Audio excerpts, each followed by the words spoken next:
नमस्कार दोस्तों, स्वागत है सारे लोगों का। उम्मीद करते हैं आप लोग खुश हैं, तंदुरुस्त हैं, मजबूत हैं। आज के दौर में एक इतनी बड़ी स्कैम घोटाला हुई है। इस स्कैम घोटाला को अगर बारी बारी से खोलें, इन पन्नों को खोले तो लगातार बीते दौर के अंदर जितने सारे मैंने वीडियो बनाया है, उस वीडियो के आधार पे आप लोगों ने यह बात को देखा होगा और समझा होगा, इस चीज को परखा होगा और इसके साथ साथ इन परिस्थितियों के साथ आप लोग अनुकूलित होकर हर एक विषय वस्तु के बारे में जानकारी भी प्राप्त किया होगा। जिस खबर के माध्यम से आपको मैंने दिखाया कि दिन प्रतिदिन 30 शिक्षक, 40 शिक्षक, 50 शिक्षक निकाले जा रहे हैं स्कूलों से। इसके साथ साथ इतनी सारी घोटाला हुई है, इतनी सारे लोगों को चयनित कर लिया गया है बिहार के अंदर, जिसको शब्दों में व्यक्त नहीं किया जा सकता है। माननीय अपर मुख्य सचिव एसीएस महोदय एस सिद्धार्थ सर को एक बहुत बड़ी संज्ञान लेनी चाहिए, एक ही डिसीजन लेनी चाहिए। एक डिसीजन से सारी समस्या की, सारी व्यवस्था की को खत्म किया जा सकता है।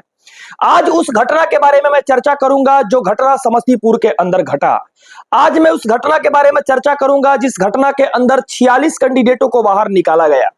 आज मैं उस घटना के बारे में चर्चा करूंगा जिस घटना के आधार पर बिहार के सीओ साहब, डीपीओ और डीओ की जो करतूत है पूरे बिहार के अंदर 38 जिला के अंदर, यह आप लोगों को एक बहुत बड़ा पर्दाफाश करने वाली एक परिस्थिति नजर आएगी।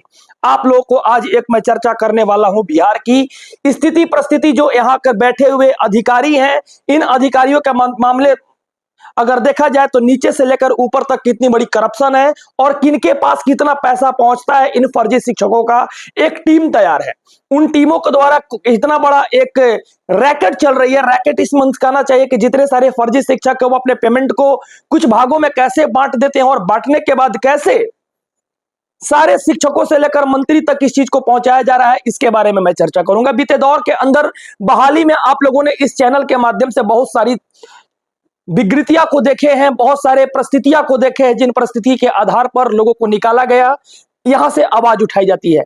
सबसे पहले मैं ये कहूंगा, इन सारी विषय वस्तु को, इन सारे पन्नों को खोलने से पहले मेरा नाम आप लोग जान लीजिए। मैं हूं सत्यम, ऐसे रहने वाला पटना से हूं और साथ साथ पटना के अंदर घटित उन सारी शिक्षा विभाग के जितने सारे पहलू होते हैं, उन पहलू के ऊपर ध्यान देता हूं और कोशिश करता हूं कि शिक्षा विभाग की स्थिति और परिस्थिति को सुधारी जा सके और बिहार के जो योग्य शिक्षक है, बिहार के अंदर जो योग्य शिक्षक है, उनको स्कूल में तक भेजा जाए और जो अभी बहाली हुई है उस बहाली के अंदर जितने सारे फर्जी शिक्षक आए हैं या डोमिसाइल नीति बनाकर हैं, उनको जांच करके पहले बाहर निकाला जाए। इससे पहले मैं चैनल पे आप लोगों को नए नजर आ रहे होंगे, जिन लोगों को नए नजर आ रहे होंगे उनके लिए मैं कहूंगा कि चैनल को आप लोग सब्सक्राइब करके परिवार के हिस्सा बना लीजिए।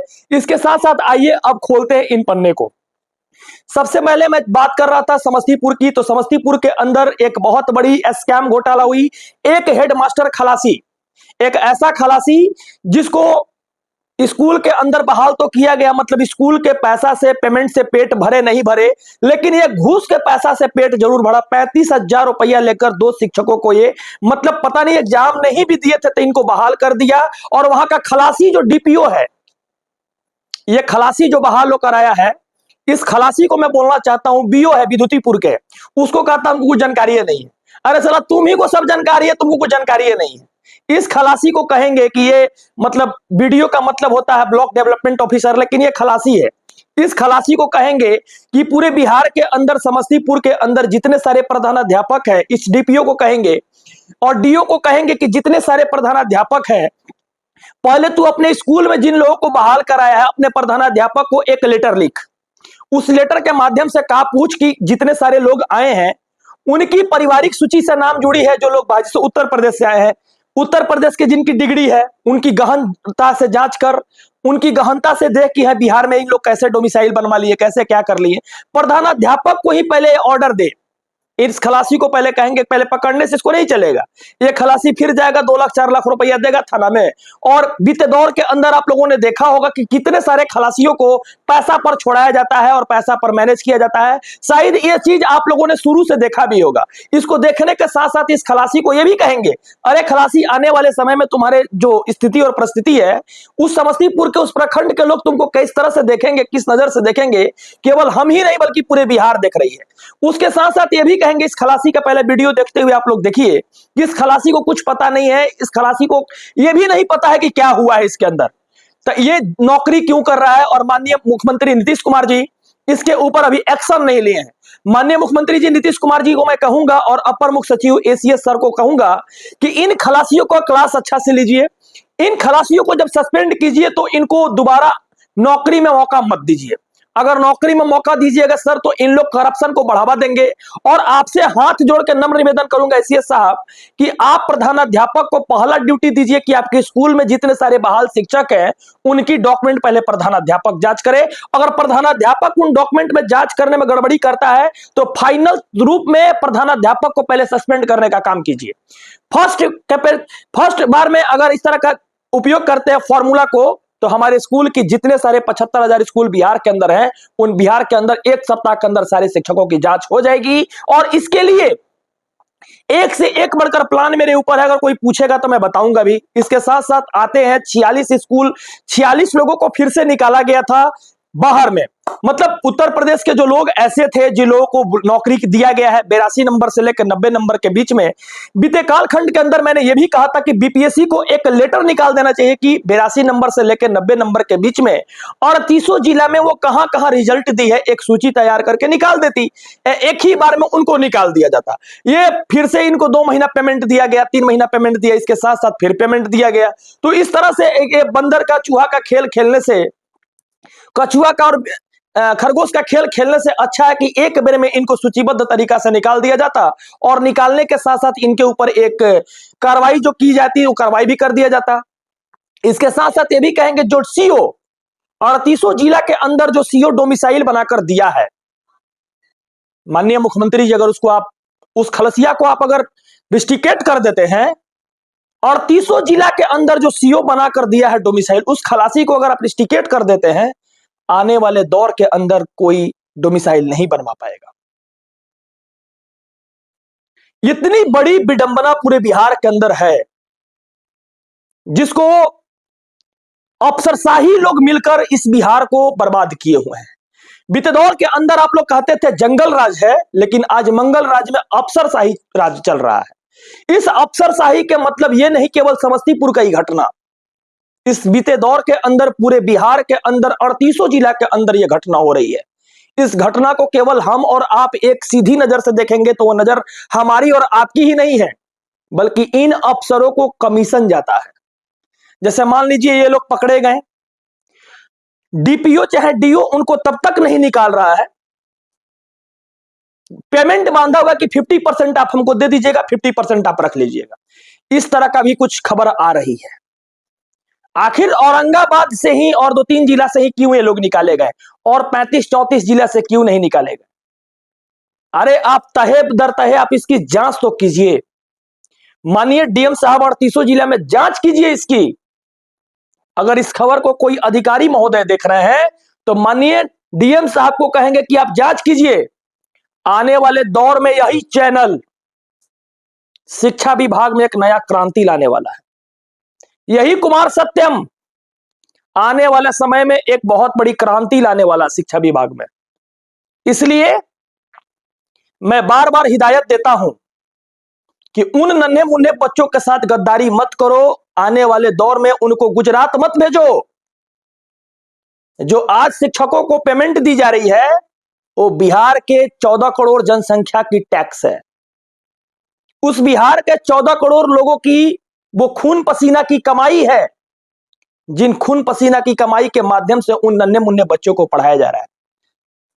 आप लोग देख रहे होंगे कि इस खलसिया मास्टर सब जाता है, एगो कह रहा है कि इस शिक्षा कोष पर अटेंडेंस का विरोध करेंगे, ई नहीं कह रहा है कि जाके इस शिक्षा कोष का कुछ इंजीनियर मिलकर इस ऐप को सही करें ताकि एग्जैक्ट लोकेशन दे पाए।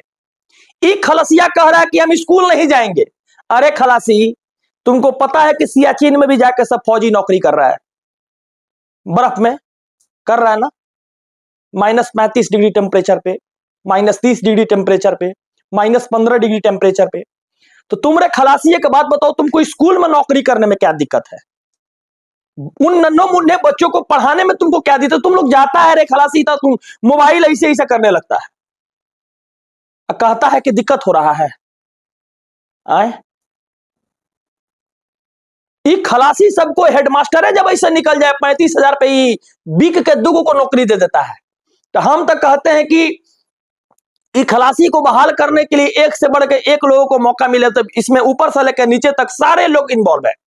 आखिर 2 साल पेमेंट उठाया कैसे, उसका प्रान नंबर जनरेट कैसे हुआ? माननीय मुख्यमंत्री जी को संज्ञान लेना चाहिए और नीतीश जी की जो एक बिहार में कायाकल्प है, लोगों के प्रति एक रिस्पेक्ट है, नीतीश जी को इस रिस्पेक्ट को बनाए रखना चाहिए, क्योंकि आने वाली दौर में राजनीति में भी बहुत बड़ा कंपटीशन होने वाला है। और माननीय मुख्यमंत्री जी को इसको संज्ञान लेकर और सारा सीओ को पहले सस्पेंड करना चाहिए। और आप लोगों को यही कहेंगे हम कि यही चैनल शिक्षा विभाग के लिए एक अलग प्रारूप तैयार करेगा और यही चैनल आप लोगों ने जो 67,000 का परिवार बनाया है कार्य करेगा। इसलिए आप लोग परिवार के हिस्सा हैं और आप लोग के माध्यम से ही मैं इस तरह का कदम उठा रहा हूं ताकि एजुकेशन में सुधार किया जा सके और तमाम तरीका की गतिविधियां जो दिक्कत हो रही है उस दिक्कत को ठीक किया जा सके। और इसके बाद डोमिसाइल के ऊपर मैं बहुत बड़ा चर्चा तो किया ही किया हूं और माननीय प्रवक्ता महोदय नीरज कुमार जी से मैंने बात किया था, इसकी भी वीडियो मैं आपके सामने रखूंगा। इसके साथ साथ माननीय प्रवक्ता महोदय आरजेडी के जो थे चितरंजन गगन जी से मैंने बात किया था, वो भी वीडियो मैं पब्लिश किया हूं और एजाज अहमद जी से भी मैंने प्रवक्ता जी से आरजेडी के जो थे उनसे बात किया था, उसको भी मैं रखा हूं। और आने वाले कल में आपको बीजेपी के प्रवक्ता जी से भी बात करूंगा डोमिसाइल मुद्दा को लेकर। और डोमिसाइल मुद्दा क्यों जरूरत है, बंगाल की स्थिति को आप लोगों ने देखा होगा, थोड़ी हेल्थ इशू के कारण 1-2 दिन मैं नहीं आ पाया, इसके लिए माफी चाहूंगा। कोशिश यही रहेगी कि आकर आप लोग को मैं सूचित देते रहूं और एसटीईटी के रिजल्ट पर भी चर्चा करूंगा। लेकिन आप लोग एक बहुत बड़ी आने वाले समाज का डेवलपमेंट का एक मार्गदर्शक हैं और आप लोग के माध्यम से ही इस समाज को सुधारा जा सकता है और इस समाज को बदला जा सकता है। इसलिए परिवार आप जैसे सारे भाइयों को दिल से नमस्कार, दिल से आभार, अभिनंदन, दिल से शुक्रिया कि आप लोग मिलकर इसी तरह ताकत देते रहिए, प्यार देते रहिए, ताकि इस तरह का आवाज उठते रहे और सही को सही और झूठ को झूठ कहा जा सके। धन्यवाद, बहुत बहुत शुक्रिया, बहुत बहुत शुक्रिया।